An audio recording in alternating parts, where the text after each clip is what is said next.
Welcome back to the Marvel Movie Minute, a daily podcast in which we explore the films of the Marvel Cinematic Universe 1 minute at a time. In this, our 4th season, we're looking at Kenneth Branagh's 2011 film, Thor. I'm Matthew Fox from theethicalpanda.com. And I'm Andy Nelson from the Next Reel Film Podcast. And today we're talking about minute 48, which begins with Darcy mourning the loss of her iPad. Oops, sorry, that's me showing my technical bias. Her iPod, a thing that some of our younger viewers may have never heard of, but used to be a very important device. And it ends with Sif and the Warriors 3 coming to see Odin, but finding a surprise. Joining us on the show today, we have Matt Carroll, one of the 2 co-hosts of the MCUCast, which recently won a People's Choice Podcast Award for TV and film, and who is also the founder of the Stranded Panda Podcast Network. Matt, we've heard about you with Marvel. Where's Thor kind of fit in your, personal pantheon of the MCU characters? That's a great question. I like Thor a lot, but his movies are some of the weaker ones for me, and I think it goes all the way through. So it's like I really like Thor as a character, but I'm less in love with his movies. And it's funny because my podcast partner, that's his favorite, absolutely. Yeah. So we often have those discussions about, or like fights, discussions, whatever you want to call it, about who's better or whatever, what movies are better. Yeah, he's referring, by the way, to Jeff Randall, who our listeners may remember. He was on our primer episode about the comics, and so he may also be coming back at some point. Well, we're going to hear a lot more from you and from Andy and myself right after this.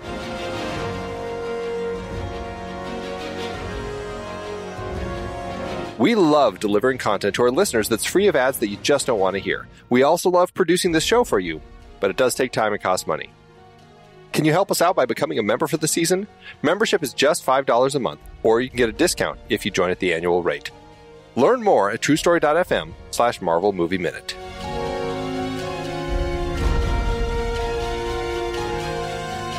So now we are back on that roof location we started talking about. And one thing I found is that that's also not in the script, which again kind of makes me wonder, was this it's in the script for Iron Man 2, and maybe the person writing it didn't know that, and so they kind of put it in. It is a really fun location. And also it's one of those things where it's like, I can also see just on a whim, Branagh saying, we need something different. It's boring to have them sitting in here. There's so much is empty. It's just not that interesting with just a bunch of furniture.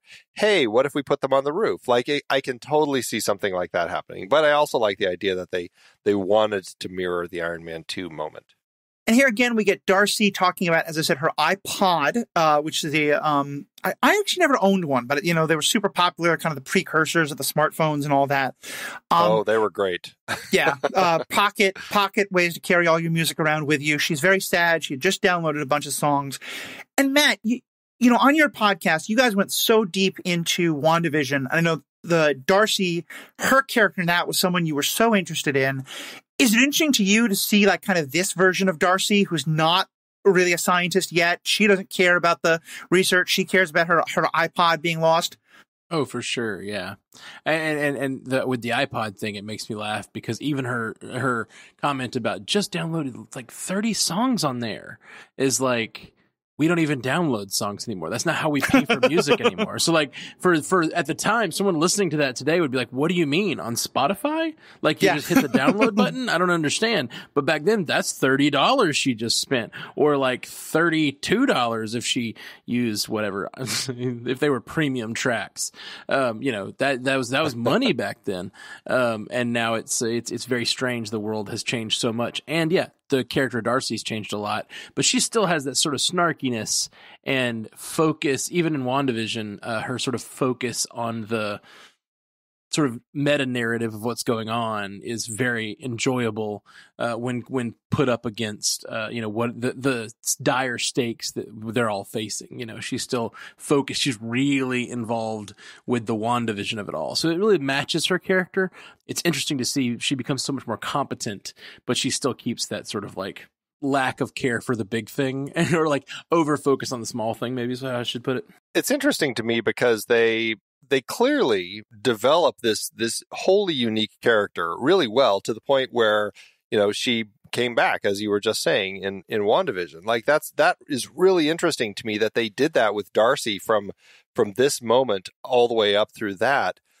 But when you look at what they did with the Warriors 3, I can't help but feel like they could have done so much more with them as characters in the film. Totally. And agree. perhaps it's just because they had already been characters and they were just stuck with trying to figure out, well, how much do we keep them like that they were in the comics versus evolving them into something else. And maybe that's why they just never feel like they work that well. I always liked them and thought they worked well, but the biggest thing, and I guess spoiler alert for Ragnarok. I don't know how people listen to this podcast. Everyone's listening to this. Everyone's watching the series a minute by minute with you guys, right? Like nobody's going ahead. They've only watched up to this minute. That's right. Yeah, exactly. Yeah, spoil away. Go ahead. I know. I'm just sorry. That was me being like, I don't want to spoil a movie. Yeah. The thing about that I really hate about Thor Ragnarok is that they die, and so does Odin, and like I don't feel either one of those moments. And I often talk about the fact that like James Gunn can make Guardians of the Galaxy, and it is a funny movie, but I feel the heartfelt moments with Taika Waititi. That movie is hilarious. I could watch Ragnarok every day. It's so funny, but like I don't feel those moments that you should feel. These characters die that like have been with Thor for thousands of years, fighting by his side, and like I don't feel that they throw them away. And it really is like they just didn't know what to do with them. That's the big problem. I have kind of a big problem with each of the Thor movies that kind of keep them from being in the top tier of my movies, even though I like the characters. Well, you should have seen, the Warriors 3 were far more just awful characters in the script. Like, as they were scripted, they were really the buffoon, kind of like the kid characters that you had in the comics. Volstagg was like, knocking Jotuns down with his big belly. I mean, it was super, super just silly. And it would have been, great for the 5-year-old crowd, but it didn't work at all. And I think Branagh smartly cut that back. But in the process, I think that as the films continue, we just get less and less of them being anything important at all, because I just don't think people knew how to figure out how to evolve these characters. Right. Well, and I wonder if part of that is, we've talked about this a bit from time to time, but we all have so many thoughts about the MCU now that was not true when this was being made, and today, like in the MCU Facebook group, the Stranded Panda Facebook group, we talk about the MCU all the time on Facebook, but also in a lot of other fan places. The phrase I see almost all the time is "in Feige we trust," and by now the MCU has really earned this idea of whether you've never read the comics or you're a hardcore comics fan, trust that Feige and the rest of them will honor the comics you love.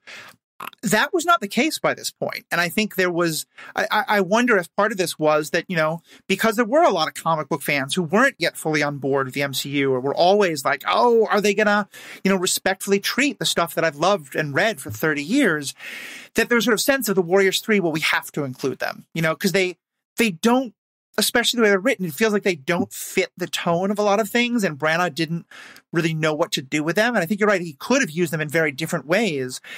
But they feel can be kind of like tacked on, like that there's sort of a sense of like, we can't have, the fans will go crazy if we don't have them in here, but we don't really know what to do with them. And that may be part of why, as you're saying, Matt, like they never really have the emotional connection that they could have.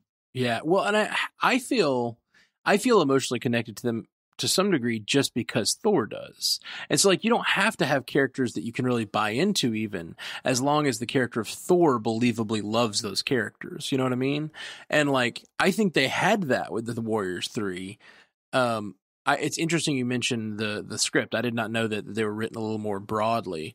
That's interesting because it seems like they kind of tried to age them up a little bit and adapt them for this movie. And I think they did an okay job, but there are a few, sort of silly, a little bit of silliness to them still. Yeah, and it is one of those things where they work the best in this film because they're in this film the most. We spend more time with them on Jotun. They come here to Midgard soon, and so there's more time that we have to kind of see them in action, and so there is more meat. But yeah, by the time we get to Dark World, I mean, we barely touch the characters other than Hogan, who we spend more time with. Is Hogan the guy who looks like the Dread Pilot Roberts?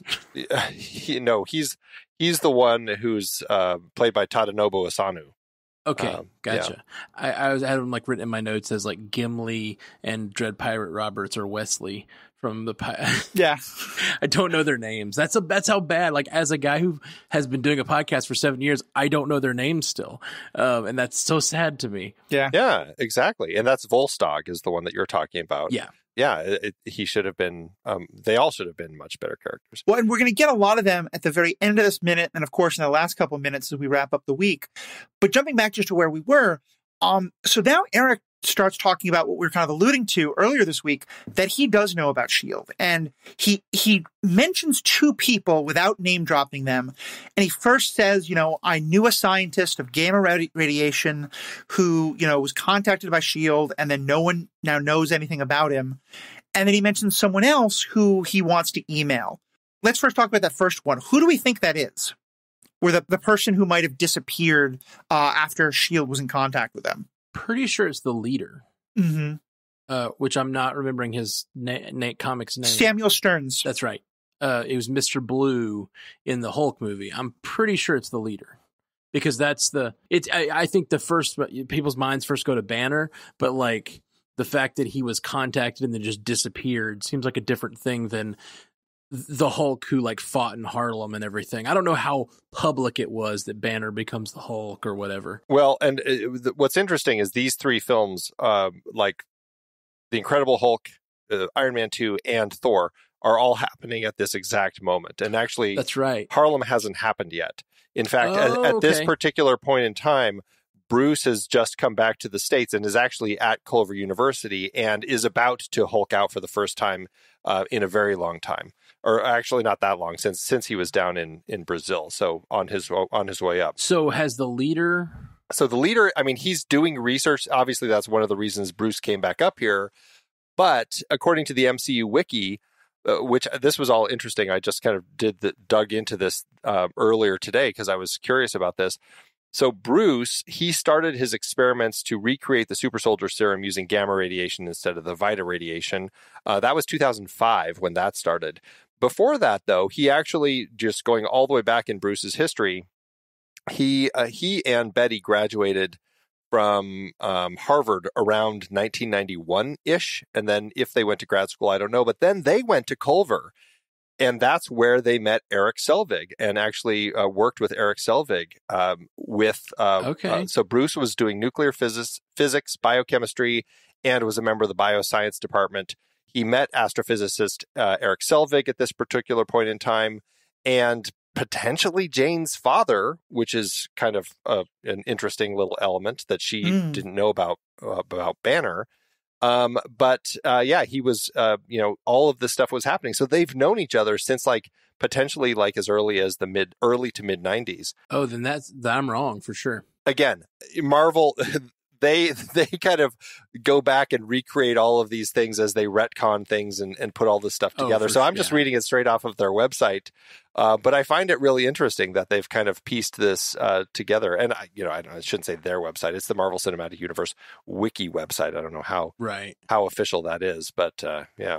Because, Matt, I came to the same conclusion you did, and another website, the Marvel Film Guide, which does kind of annotated versions of every movie, it says that it's the leader Smith, not Banner. So right, but if this is happening at the same time, which it is, I'd forgotten that, and that means it can't be Stearns. It has to be. I think at least if to make the whole canon work, it has to be. But I mean, you could see how someone would be writing this scene and be thinking of the leader. But yeah, it has to be Banner.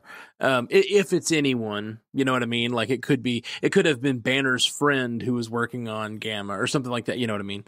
Could have been someone else. It's kind of like in Doctor Strange, they talk about someone who was damaged in a flight suit, and everyone's like, "Oh, it was Rhodey," or it was the guy from Iron Man 2 who was in the hammer suit, or it was in they all want to, but it could have just been anyone in an experimental suit. But we all try to make those connections. Yeah.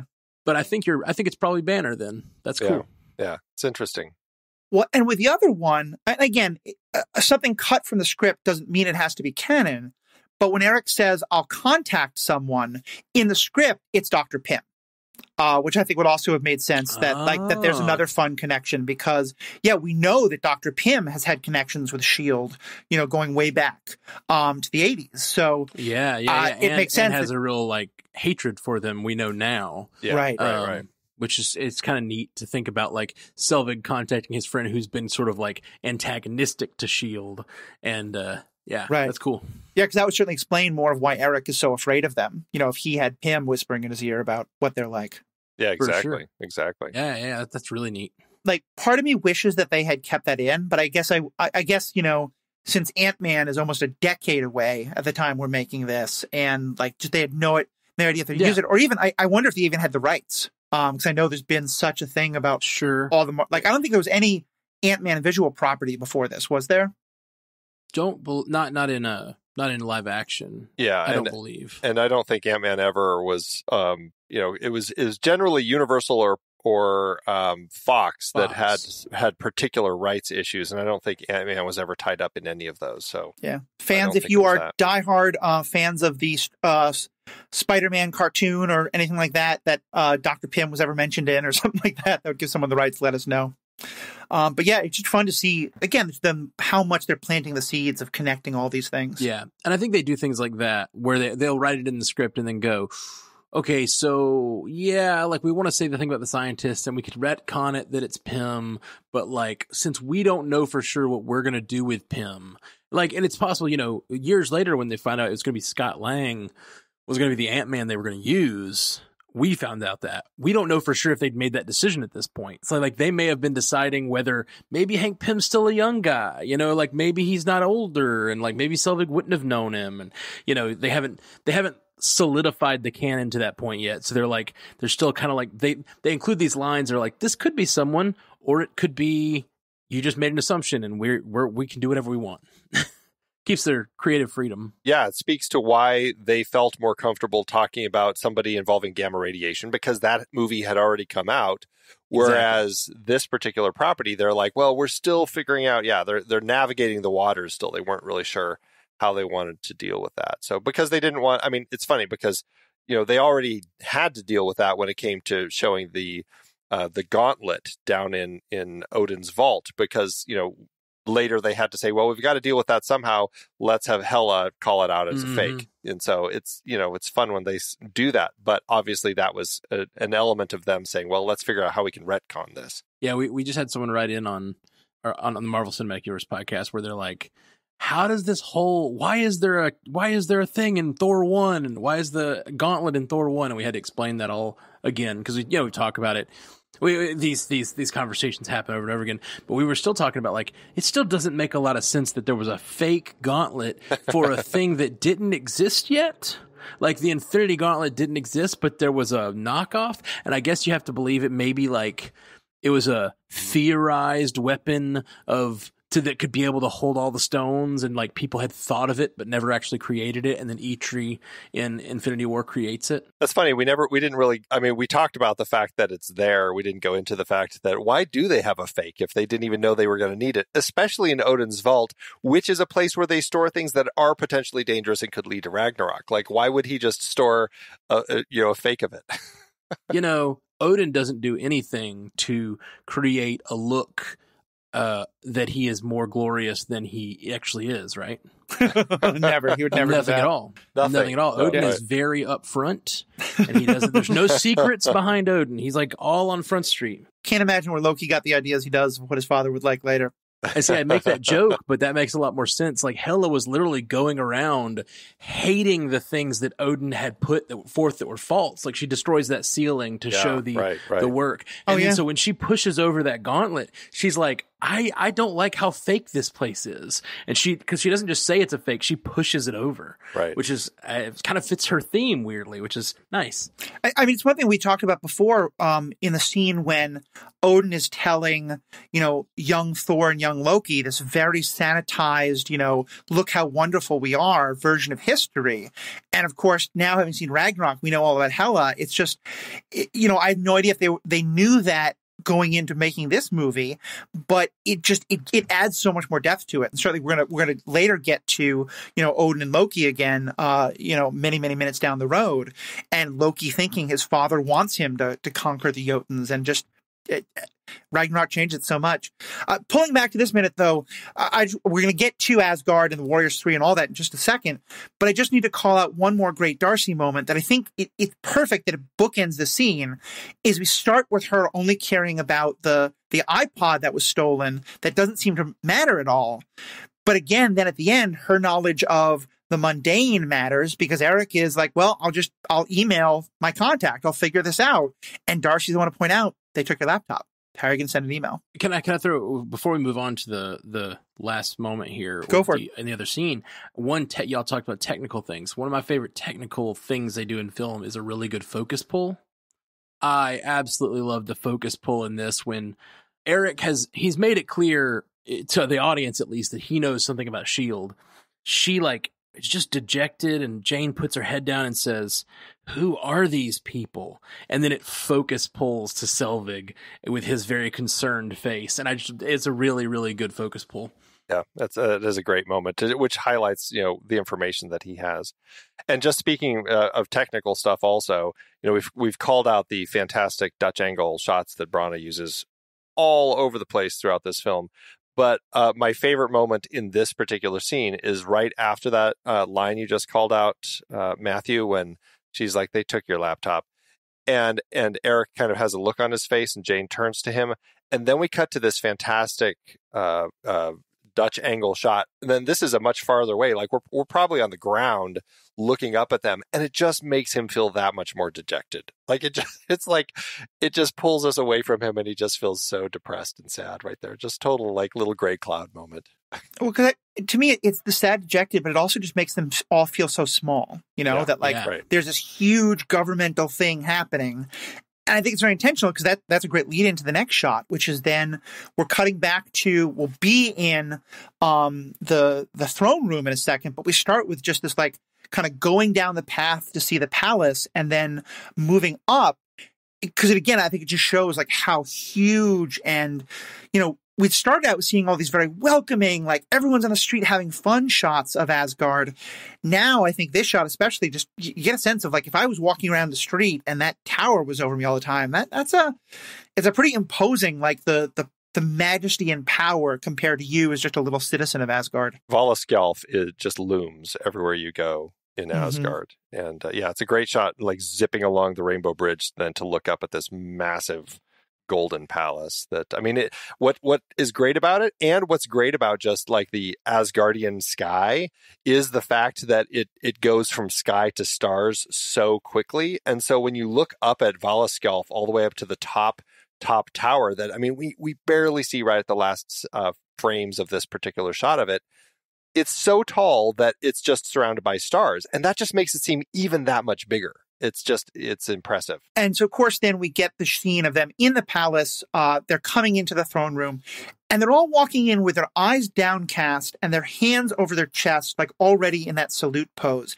And it made me wonder if either of you know, is that something in the comics? Like, is that how people always approach the throne room in the comics? I don't know if I've seen them do that or call that out specifically in the comics. It doesn't mean it hasn't happened. There are an awful lot of them, but it does strike me as just something that they opted to do, because it felt like if you're greeting the queen, especially Branagh coming from, in fact, he might be Sir Kenneth Branagh. I think he is. Somebody who has been knighted, has met the queen. The whole idea that you have a very specific way that you need to approach the royalty, and so that it struck me as just one of those sorts of very British queen sorts of things. Totally see that. I also think that like the fact that they're sort of running while bowing sort of is interesting, because they're in such a rush. And I also think that Odin, unlike Loki here, I think Odin is a little less maybe stood on ceremony, a little more sure of himself. I feel like the people that are the least sure of themselves require the most pageantry. You know what I mean? Yeah. And Loki's still very much like needing everything. And I feel like they kind of run in to talk to Odin, and you'd think there'd be a little more ceremony, honestly. And they kind of run in and like they sort of half bow as they are running. And then so I was wondering how these movie minutes would shake out. and like the moment when it pans over to a shadow of Loki was such a great endpoint. So if you're watching along with these minutes, like it's so much fun because the minute cuts off before you actually see Loki. It cuts off you see the shadow of Loki. Really nice. So great. Such a great shadow. And it's iconic with those horns too. I mean, it's just so great. It's the horns, and he's clearly holding a staff, which we're definitely going to be talking about tomorrow. And also you see this very brief, but like the shadow kind of settles back, because again, I think it's the sort of like he knows people are coming and he needs to be sitting in the throne and in this regal position. So absolutely. Before we wrap up, I was really struggling with the way that they approach. Like they come up so fast. I'm like, are they climbing up stairs on the backside of the stairs? Because it seems that's what they're doing. And so I went back actually and looked at some earlier minutes when we first see this particular room at Thor's coronation, just trying to piece it together. And what I think I finally pieced together, it took me a while to come to this. It's, we have this funky little kind of teardrop shaped throne room in the middle of this massive like chamber where, thousands and thousands of Asgardians can come to things like a coronation. But it's separated in this kind of tiny shell here that has these stairs at the back end with a landing at the top of them. And that's where we first see Thor when he first appears in the film. On the back side of it, it looks like there are stairs that actually go down into probably an antechamber below the landing where all the people are. And so it's actually kind of like they are actually coming upstairs from a lower level up to this throne room. Because at first I'm like, well, they would have seen Loki, like when they first enter the far side of this room as they're walking, they would see, well, why is Loki down there on the throne? It's because they can't see him until they kind of crest that stairs and get to the landing. Yeah, it's a nice, fun little design. It's very creative. It's a very, like, I can imagine the production designer really kind of stewing on this a little bit, trying to come up with an interesting kind of way for this thing to work here. That's just so interesting to think about. Like when they're thinking about how to design this, they're thinking about the scenes they need, So like they designed that throne room partially because they need them to be surprised when they crest the hill. You know what I mean? Yeah. And then you go forward to make more movies and you're like, I guess that's what the throne room looks like because we needed that guy to be surprised that time. Yeah. Right. Exactly. Well, if there's one thing that we'll be able to talk about as we continue with the Thor movies is this throne room looks different every single time. Oh, does it? Nice. At least the throne itself does. Like that whole thing changes depending on the production. So. And I think just in closing, I just want to call out, we get some great reactions from all of them that I think, again, kind of tell us where each of the characters are. Sif notices first and just stops dead in her tracks. Fandral does this kind of great double take, which is, he's been the one who's just like kind of taking it all in. Volstagg finally notices and just stops and stares, and Hogan never even looks up. He's just like eyes down the whole time. Right. He feels like he's following the rules, right? You're not supposed to look up until the king greets you or something. Right. Well, I think that's a good place to wrap up. Either of you have any other last things you want to jump in with? Great minute. Can't wait to talk about the rest of this scene. Matt, we've talked about you as a podcaster. We've talked about you as on video with Twitch and stuff like that. But I just got a CD in the mail called Earl Grey Hot from a man named Mr. Matthew Carroll, because you do a lot of music as well, as you were talking about earlier. Talk about the music stuff you're doing. I do. Yeah, that's my main gig is I write. I play music all over, and I write and record my own music. And I did an album under the name Matthew Carroll that you can find. It's called Left to Burn.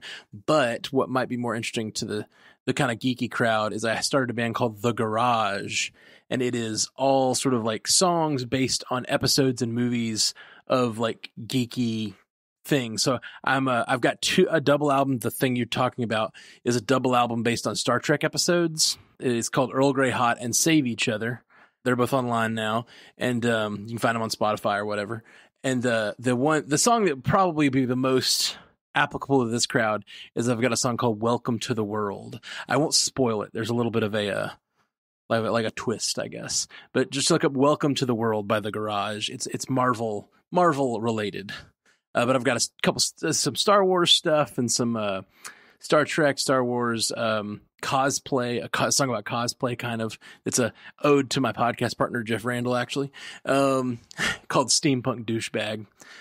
So is it an ode or a roasting? I don't know. One of those things. Yeah, and I love your music because I've heard a lot of filk, which is what you hear often at conventions where people are taking an established song, rewriting the lyrics, but they're mostly just having fun, like remaking the lyrics to be about The Hobbit or Star Trek, and it's a lot of bad puns, and I love bad puns, but you do some really interesting work. Like, you have a song that's all from Data's perspective about being a droid, and it's like, I think you're offering some interesting analysis of the character and doing it in musical form, so it's definitely worth checking out. Where can people find that music? Like I said, look up The Garage on Spotify, Apple, Google, or strandedpanda.com has it all too. But The Garage on wherever you find music, it's there. And Save Each Other, like I said, Welcome to the World is probably the song that's most related to Marvel fans, and Save Each Other and Earl Grey Hot are both albums I put out this year. I'm actually working on right now. I'm really excited about this, but it's taken too long. I wanted to put it out at the same time that Black Widow movie came out,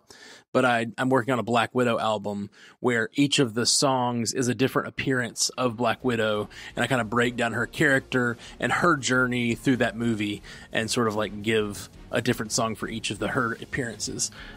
But it's written, but it's not finished recording yet. Well, it's awesome. Yeah, definitely check that out. Of course, check out all the other great things happening on the Next Reel podcast. Matt, Andy, thank you all so much. Fans, thank you for being a part of this, and have a great day. Until next time, true believers.